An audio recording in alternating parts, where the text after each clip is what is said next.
about yourself? I'm very well. I'm very well. Good to see you again. Good to see you too. I like your top today. I like the blue and white with you. It looks really pretty. Oh, thanks very much, Ray. So how Yeah. have you been? Busy? Busy, starting to work on my summit. So yes. Yes, I can imagine. So yeah, so one of your, we've had a conversation before, and I know that stories is not alien to you. You do, being an artist yourself, you know the power of stories. And so I thought maybe we could just start with stories that have influenced you and how they've shaped your identity. Oh, well, yes, that's my thing. You got it. So, for my own life, the stories that I told, were the victim stories when I grew up. Those kind of stories were really challenging. I'd been abused as a kid, and it was like, oh my God, poor me. And then the idea of not safe in the world. So I hid, I didn't share my gifts. I didn't share my art. I kept my voice down. I didn't share who I was because of those stories. But that was the challenge of taking the stories and the experiences and reframing them. How can I change those stories and make a difference in the world? And that was really the power of story for me. And I've talked about that often, whether it's through my book, The Creative Activist, where I have 36 stories of people, how they've used their challenges, their life experiences, their gifts to make a difference for other people. What was it, Ray, that triggered you to change your story? Because I know, there must have been so much pain involved in all that trauma. Was it just a realization that you had one day? Like, how did it come about? It was, I'd been really depressed. I mean, I'd get my kids off to school and I'd crawl back in bed in fetal position. And all I could think about is I wanted to die. The pain was so excruciating. And the life I was living was not authentic in any way. I was like, I felt like this Roboton, it's like just living the expectations of other people. Made the decision, I'm going to kill myself to get out of pain, or I'm going to do something else, basically. And I wrote this list of like 80 things that were horrible in my life. And then my short list, what was wonderful, my kids. I had incredible kids and a husband at that time. And I said, for them, I'm going to change. I will make the decision today. And it was a choice that I'm not going to live this way anymore. So, and I think that is part of the conversation always with stories. We have choices every day how to live our lives, where, I always love Viktor Frankl, the Holocaust survivor, talking about, he was in the prison camp, his wife had been killed, they found his manuscript, his life work, and they were burning it in front of him and took his wedding ring. And he said, at that moment, I had a choice. Am I still going to be human? Am I going to choose to live? Things like that. And I've always admired that. And anybody who has been through a traumatic experience, they make a choice to live, to change, to grow, to become all they can be in spite of the experience. One Search for Meaning. I've read Viktor Frankl's book. I mean, it is a classic. And that's what he says, that when everything was taken away, the only thing that they couldn't take away was his freedom of choice. That he still had that freedom to choose what he thought. Right. And I adopted that. In my life, I said, okay, I will feel the fear and do it anyway. I will choose to heal. I will choose to move on. I mean, some stories still keep coming back. Is it a safe world? Am I safe, protected, supported? And I think everybody's experienced that during the COVID time, and then racial unrest and everything else that's gone on, and the political unrest. So we have to figure out a way to tell stories that empower people rather than disempower them. And in terms of identity, I suppose at a young age, when we're still forming, where our self-esteem is perhaps not as intact as it is later on in life, we allow others to determine what our identity is. And then as we mature, we become more and more conscious and make choices about who we identify with, and knowing that we do have options in terms of our identity, don't we? Right. I mean, for me, I call it a triple whammy. I had a music class in high school, and he said, mouth the words. You took away my joy. Yes, I don't sing very well, but I still enjoyed it. And then I had a professor say, you're a terrible writer. I had somebody kick me out of his art class in college and say, you're a terrible artist. Get out. And I listened to these people. And for a time, I didn't paint for 12 years. I went from being Ray Rembrandt and Rubens to being an art history major. You know, I didn't have the wherewithal to say no to these people, but thank God I did eventually. You know, I've written books. I have artwork that I've shared with the world and sold with the world and given away. So, you know, but I think so many of us are, you know, and it's oftentimes well-meaning, especially when we're younger. You know, the people say, well, you know, stop daydreaming, get real. You know, you really think you can make money doing that? You know, and they're trying to give us skills and ideas to live in society, but it squashes our creativity. And I think that is really very sad, but it is something that's teachable. In my mind, you can reactivate that muscle, you know, whether you tap into your imagination and your creativity. And I suppose, you know, very often our identity, our self-concept, who we believe we are, has an impact on our behavior. But sometimes our behavior can remold our identity. So it doesn't always work from identity to behavior. Sometimes it can work from behaviors. We change our behaviors. We start to walk in a different way, dance in a different way. We start to make choices about who we socialize with. So that behavior can remold, reshape our identity, can't it? Oh, totally. You know, and there are so many little tools and activities people can do every day. You know, look from a different perspective. Imagine it from a child's perspective. They would bring joy to something. You know, I always tell people, scribble and doodle, you know, just scribble with your non-dominant hand and it'll open up things for you. You know, little tools we can do, and these activities build upon each other. Another one that I often say is take a page out of a book and, you know, and pick 6 words and then start writing about them. Each time we've activated our imagination, which is opens us to more possibilities and what life could hold. And also our values, you know, our values are not always set in stone. We can choose different values based on our context. And so, for example, loyalty may be a very important value for us at one point in time, but then freedom might be more important at another point in time. And if, you know, sometimes our behavior, there can be a conflict, because if we're choosing loyalty, we need to remain where we are. And if we're choosing freedom, we need to move from where we are. So that's scary for people. You know, it's like, oh my God, what are they going to think?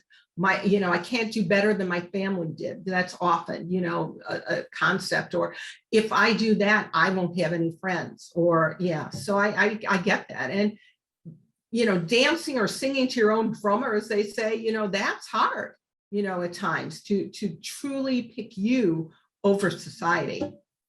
Because when you change your own story, when we change our own stories, it has an impact on other people's stories as well. And we need to be mindful of that our story doesn't hurt other people's stories, or sometimes it's inevitable because we don't know what the consequences of the shift in our story is going to be on the others. For example, in your case, when you had all the traumas that you dealt with, I mean, other people, not necessarily the perpetrators of the hurt, other people associated with them would get hurt as well, and they might be innocent bystanders. And so there has to be a kind of mindfulness, especially. It was really hard to tell my story, you know, because I didn't want to hurt anybody. You know, still family members were alive, you know, and it's like, I'm changing their whole story by hearing that he abused you. Oh my God, you know, philanthropist in the community. And I kept waiting for him to die, and it didn't really happen. And I started to tell it anyway, you know, but it was very slow. I was, you know, and the first time I told my story, I had created space. I was working out at a health club, and I said, you know, health is more than just working out. Let's talk about your emotional, mental health. And I brought people together, and they let me use the space. And I had this program, and it was the first time I actually told my story in public. And I'm telling you, I want to throw up. My knees were shaking, you know, and my mother came. And two things happened. My mother said, I never knew how you were affected by this, because I didn't, other than telling her I had been abused at 25, we never discussed it. She couldn't discuss it. I couldn't, but telling her the consequences, like, wow. And then a young woman came up to me and said, you changed my life. I know I'm not alone, and that's the power of the story. And yes, there are people I know. I tried to contact a cousin to talk to her, and she was like, nope, I'm not discussing it. So I still don't know if she was ever abused. Probably freaked her out and freaked her father out, but I had to talk about it for me. And yes, there are consequences no matter what story you tell. Yes, and when you talk about the young person who said they could see themselves mirrored in your story, and maybe like they didn't have the words to articulate it or make sense of it until you held up that mirror in which they were able to reflect and see themselves. And I think that's what art is today. There's so many people holding up that mirror and saying, whether it's videos, talking about what happened with George Floyd, or the Capitol steps on the 6th, you're seeing these videos, and it's interesting, the reactions. Some say, well, that can't be true, and they've totally blocked it out, and that didn't happen, or, and, oh, it's a peaceful demonstration, and other people are triggered by it, to this day, and still worried. And, there's so many reactions, even though we're all seeing the same thing. And that's the power of story, whether it's visual or verbal. And I think we spoke about this in our last conversation, that there can be one incident, but multiple versions of interpretations of what that incident means. And we need to acknowledge that there is no kind of like objective absolute truth. There are different versions, and looking at the angle, looking at our own position, looking at what's important to us, the systems that we talk about, the systems that disadvantage some people at the expense, or privilege some people at the expense of others, those systems are propped up because the majority are benefiting from those systems. So their point of view or their interpretation of what's going on will be very different to those who are not being benefited from it. Right. Well, and I also think now we have to really pay attention to the media. What is your source of media? What is the spin that goes with it? And if you're only listening to one side, you don't hear the other. Same thing with vaccinations. And it's like, poo-pooing. And now people are on their deathbed saying, I wish I had, because the Delta variant has taken over. And so it is interesting. There's so many dynamics going on in the stories we tell, from the point of view of who's presenting it, to our own bias that we, which we had talked about last year, about the bias we carry within us, for whatever experience we're having. And the thing is, you see that this virus, it's not new. 100 years ago, there was a similar virus that created a pandemic, and millions of people lost their lives around the world. But it wasn't until this pandemic occurred that those old stories came to light. Most of us were not aware. We hadn't been told about that pandemic 100 years ago in our history lesson. Right. It's interesting. I just read a book called Radium Girls, and it's the story of the young women who painted the dials using, what they would do is they put radium in the paint, they then put their brush in their mouth, and then they paint the numbers on the dials. And I really didn't know the history of radium and the effect it had, and how it became, that's how we had OSHA and workers' compensation, because these women spoke out and had that voice. And that's sort of reminding me of what you're talking about, is we have choices every day to speak out, to say, this isn't right, this happened, whether it's a historical perspective, and saying stuff will happen, and now it's coming out, and how do we relate that to what's happening today? So that's right. And I think we are in a position of privilege because we have these conversations freely. We say what we want to say, and so many people, they don't have the wherewithal, they don't have the means to make their story, make their voices heard. It could be because they don't even know how to formulate that story, because they don't see how that story fits in with the bigger picture, and how there are, so I think it's quite it's quite a skill to be able to formulate a story in a manner that will be listened to, that will be heard. Right. And I think it has to be personal, you know, if you have a personal connection. So when I've done work with the creative activists, and it's always, well, why did you choose that? Well, I had cancer at this age, or I lost my mother to Alzheimer's, or so it prompted people. What inspires you to do what you do?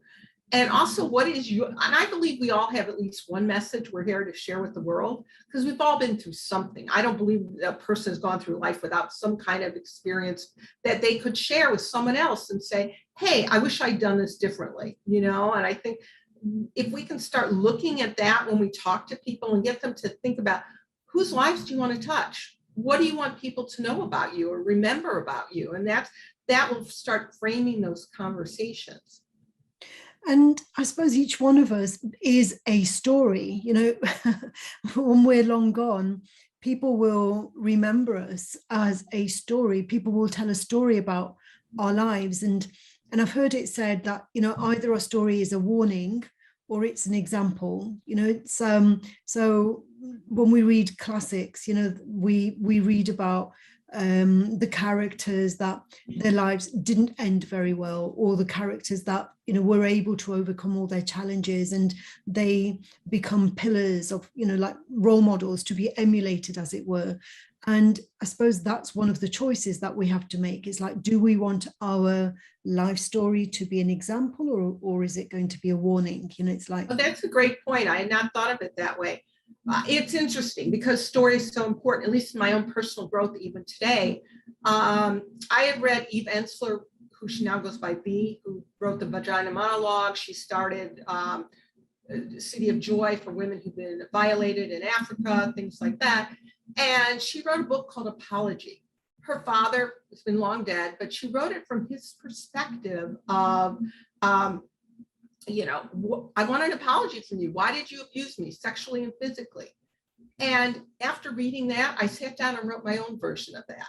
It was very powerful. I had not thought to do that. And so again, her telling her story in a unique and different way prompted me to go deeper into my own healing and forgiveness, you know, for the experience, you know. So, and so I love when I can hear stories that, you know, reflect where, oh, I hadn't thought about that. And in the past, especially, like storytelling was part of everyone's culture, you know, from what I can tell. But whereas these days, there seems to be more of a focus on children spend a lot more time gaming, you know, playing computer games, which they become involved in a story, but it's not a story that maybe, you see, I'm not very familiar with what actually drives people to spend so many hours with these virtual reality games. I don't know what the messages are. So I'm talking out of ignorance in one respect, but what I seem to, the impression that I have is that it's not like the storytelling where it's about values and it's about purpose. It's about reminding us of like how we fit in with the bigger picture, as it were. What do you think? I don't know if you know. Well, I don't know anything really about gaming either. The other day I was with my granddaughters who are 2 and 6, and they were playing a game, and I said, just show me what to do. I didn't have a clue. All it was to me was, you know, throwing balls in the air, throwing things at people, shooting them. You know, I'm like, okay, this is not me. It wasn't when my kids had Pac-Man, you know, or any of those things. So I don't really live in that world. But I worry about us as a society because we are spending so much time on games versus interactions with real people, having eye-to-eye contact, really talking to each other, you know, instead of texting each other. What does that mean for us going forward as a people? You know, and I'm not saying it's great that we have the internet and we have ways to connect with people around the country, but I'd rather see us in conversation.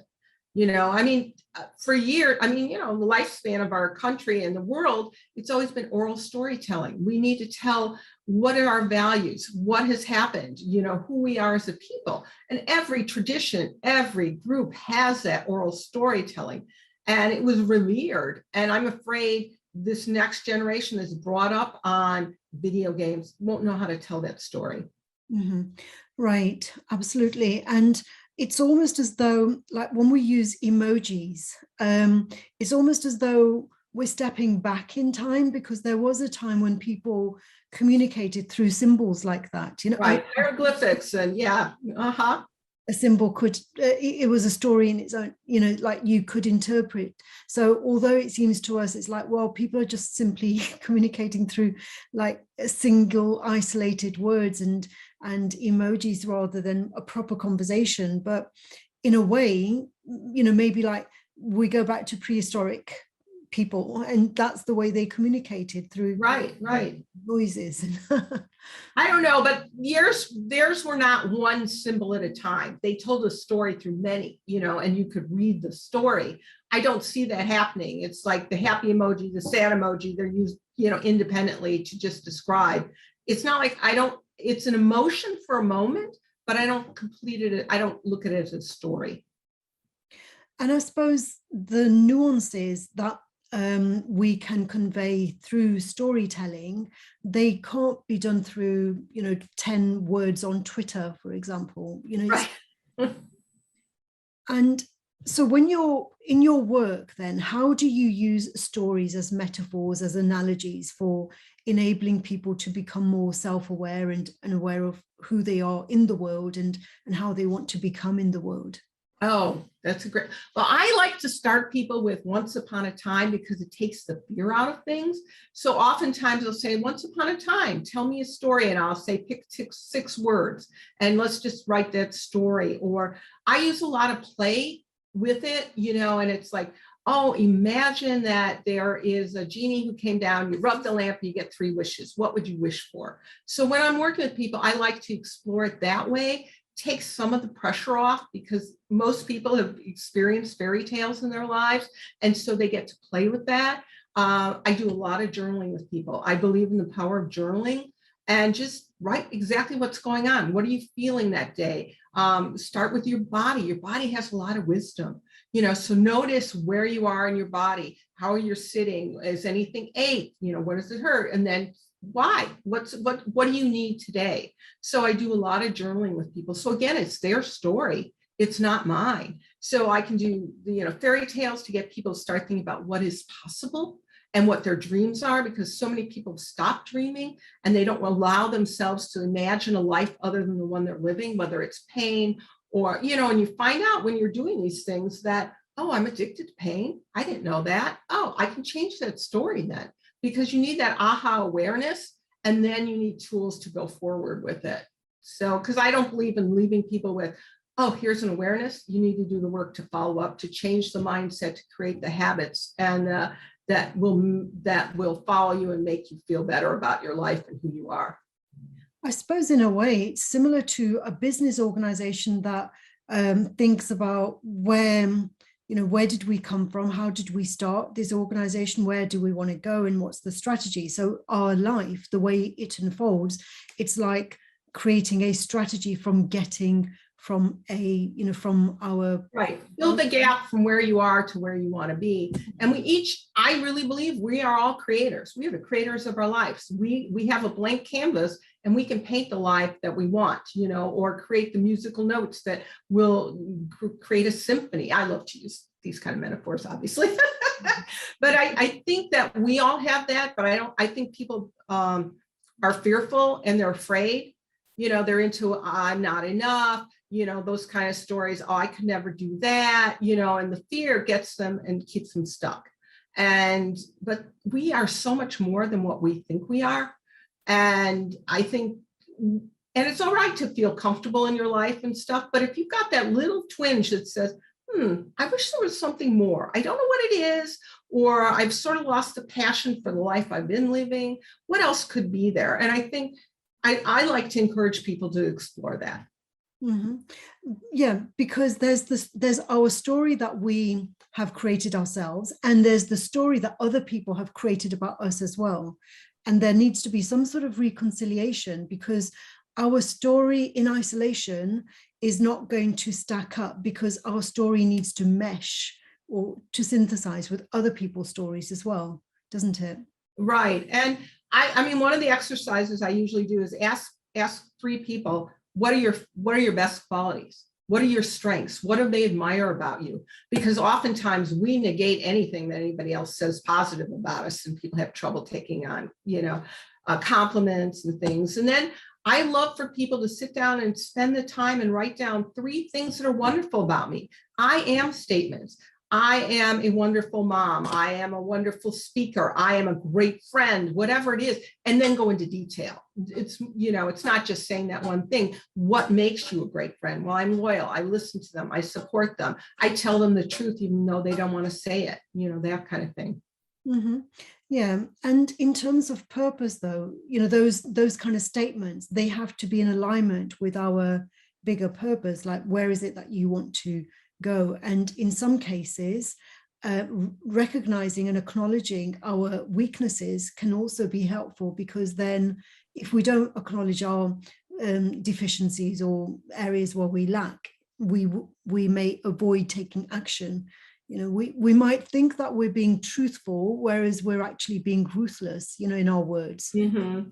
Well, what I do when I have people write that statement, so I split a page, I put a line down the page, and I write, I am, whatever that is. And on the other side of it, I write down all the words that, like, are you crazy? That will never be. I'm not that, until there's nothing left on that side. So you've acknowledged who you are and all your fears and your weaknesses, until you can actually say, I am brilliant, I am purposeful, whatever. So, and it takes work and time, and it's usually not necessarily you can do it yourself. It's a consistent action over a period of time.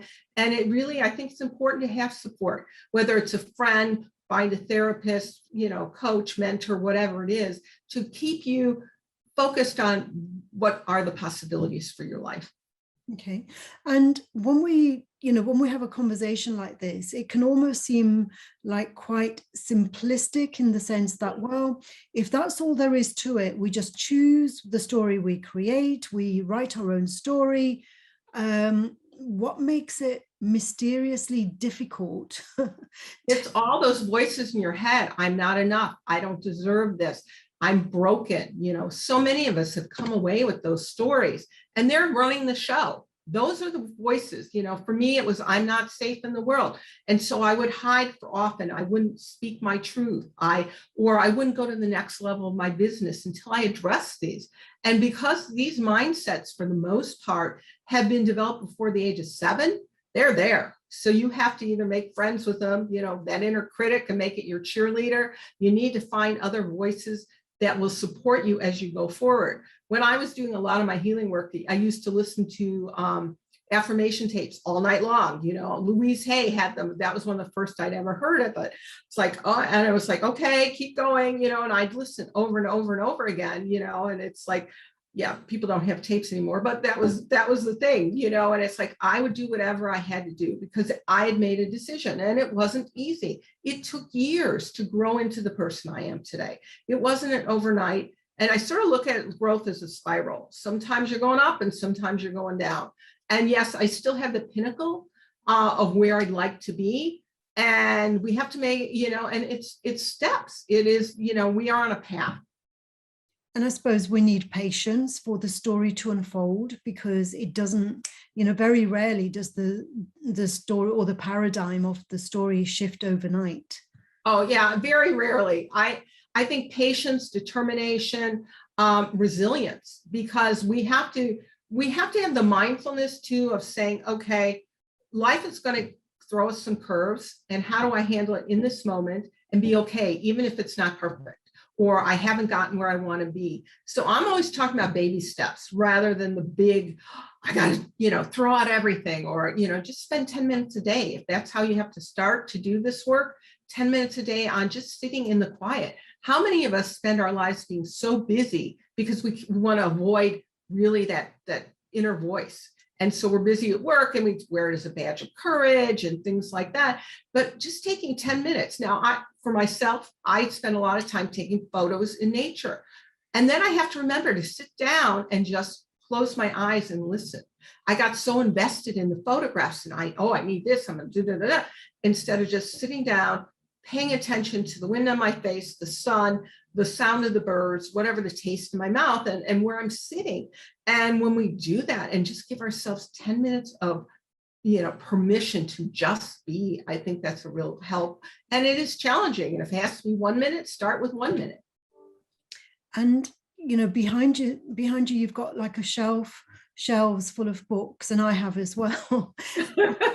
The choices that we have made in, what made you choose those books? What made me choose these books, that I have on my bookshelves? I think that there are stories that speak to us and stories that are not relevant. And I suppose that's one of the choices that we need to make. It's a little bit like choosing our friends, isn't it? It's like choosing the stories that we want to listen to, choosing the stories that resonate with us.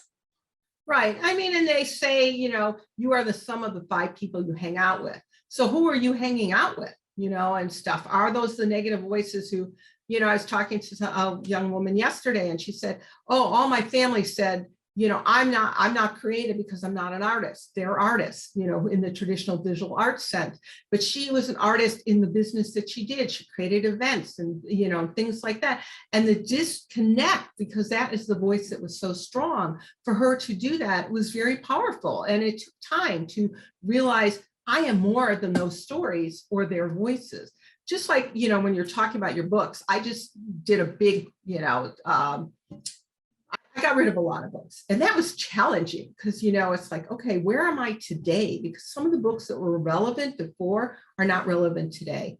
And some books I can still read 4 times and underline them, and because I'm an underline kind of person, and make notes. And it's like, wow, I still resonate with that. And I can, because I'm different today, I see it differently, or read it differently, hear it differently.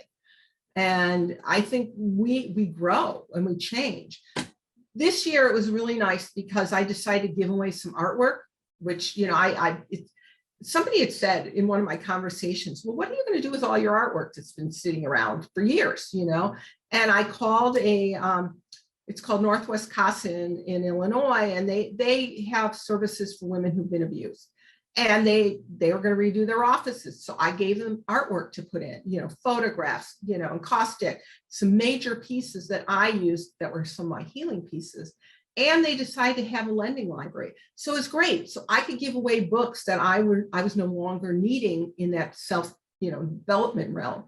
And it was wonderful. So I think we also have to acknowledge where we've been and let it go so we get to the next level. That's right. Because, when you mentioned the story earlier about the person saying that her family didn't think she was very creative, well, in their story, she was not creative. So she needs to go and find another story in which she is creative. Right. And support those people, find those people who are going to say, yes, you are creative. Wow, look at that. That's right. Yeah, because I think that's another thing, isn't it? It's like we have to choose which stories we want to participate in, because not every story will enable us to flourish and to thrive. There are some stories in which we will excel, and other stories where we will, we may be portrayed as villains, even though we're not villains. Exactly that same behavior in a different story may be heroic instead. Right. Well, I think too, it's interesting as I've been preparing, and I'm sure we could have a conversation just about this, who you choose to be in your, in your conference, your creativity conference, just like who am I choosing to invite to my summit? There are different stories and different perspectives. And, I wanted Women Who Dare, and I wanted to bring together intersection of art, health, and social change. And not every story, even though I love these people, they're not the right story for this moment. I wanted to bring these people on, so it is, again, we go back to that choice, which is where we started this conversation. Yeah, absolutely. And because we share an interest in creativity, the conversation is easy because we have that shared underlying value. Whereas the same conversation with someone who has very little interest in creativity or very little interest in social change, it would be a very different kind of conversation. There might be, a lack of understanding because we're speaking different languages, because right. Different. Well, I listened last night to a thing about Elon Musk on YouTube. He went with this science guy talking about, his rocket and everything. And It was interesting. I mean, I didn't get into the science, but he had this 5-step design thing. And one of them was talking about convergent, versus divergent. And because of our conversations and creativity, I'm usually listening to people talking about we need divergent voices, not the, and it was like, oh, that rang, that sparked something in me. So I think that, right, we're having different conversations. Even if people are in business and it's about innovation and engineering, it may not be the same conversation, even though we're using, quote, creativity as a skill. Yeah. And this whole thing about convergent and divergent, there's a time and place for both. In some cases, we need convergent thinking. And I think when our values are shared, there isn't as much divergent thinking. We end up, like-minded people will come out with like-minded ideas. And we would need to be talking with someone who thinks in a very different way to us, who has very different values, who may not agree with us. That's when the divergent thinking becomes more relevant, because right. And we need those voices. We need the person who's going to say, hey, just because we've done it this way, we don't need to do it this way again. So let's think outside the box, or create our box, whatever it is. And yes, we need both in society, but they are different conversations. It's sort of like, well, what's the difference between creativity and innovation? How many people how do you define creativity? There's lots of questions and lots of answers. Mm-hmm. Yeah. And in any story, like a story would be very boring if everyone just agrees, and if everyone's exactly the same. Right. There needs to be diversity for the story to be rich, right? And when we read Charles Dickens, or we read the Brontes, or we read Shakespeare, or we read any of the classics that we think about, there is always a diversity of characters to make a good story. Right. Yes. And the language we use and the choice of words that we use, in some languages, there's 5 words to say the same thing. And others, there's 1 word. It's sort of like, again, it depends on the culture that we've raised in and what we're going to do. I always love the story. I was doing this workshop earlier this year, and it was about, what is the story? Who is the character we'd like to be? And I wanted to be Sarah Hogg, because she's a great storyteller, and she could weave stories in and out and keep the attention of the king. And so, yeah, for me, that's important. What is the story I want to tell? How am I going to tell it? Who's the audience? And there is a gift to me by giving and receiving, because we can also witness stories. And when we give people permission to tell their story, there is such a change, and they have opportunities to grow when we give them permission to share their stories. I think for me, that I love to create safe spaces for people to tell stories. Yesterday, I was at the my nature trip yesterday. Instead, I went to the Baha'i temple near me, and they have beautiful gardens. And there was a young woman journaling, and we sat down and had a conversation for 20 minutes. And she was like, just this light, but we had a serious, deep conversation, and it was amazing. But I think that is one of my core values, is creating that space for people to tell their story. Absolutely. And also, I suppose we need to encourage ourselves to claim that, that space where we tell our own stories. We tell, instead of other people telling our stories for us, we need to be telling our stories ourselves. Right. Well, when I wrote The Creative Activist, the one thing they kept saying, the editor kept saying, where are you in the story? Where are you? You're not being in the story. And so we created the vehicle there's 36 stories, 3 personal development questions, and a take action step. I was in all the take action steps, so I could relate who I was and what I'd done in my life through that vehicle. But yeah, it was really hard to tell my story, and so I get what you're saying. Mm-hmm. Okay, well, Ray, thank you very much for this fantastic conversation. Thank you. I always love talking to you, so thank you. Likewise. And I'll speak with you very soon. Okay, bye-bye. Bye for now. Bye-bye.